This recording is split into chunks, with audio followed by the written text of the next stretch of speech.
विद्यार्थी त्याचबरोबर दिव्यांग विद्यार्थी आणि फ्रेश विद्यार्थी असा मिळून जर निकाल बघितला तर 93.04% आहे।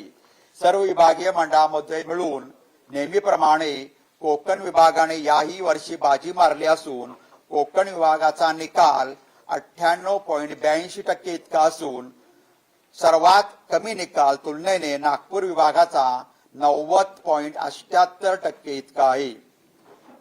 सर्व विभागीय मंडळातून नियमित मुलींच्या उत्तीर्णतेची टक्केवारी ही 96.14% इतकी असून मुलांच्या उत्तीर्णतेची टक्केवारी ही 92.31% इतकी आहे।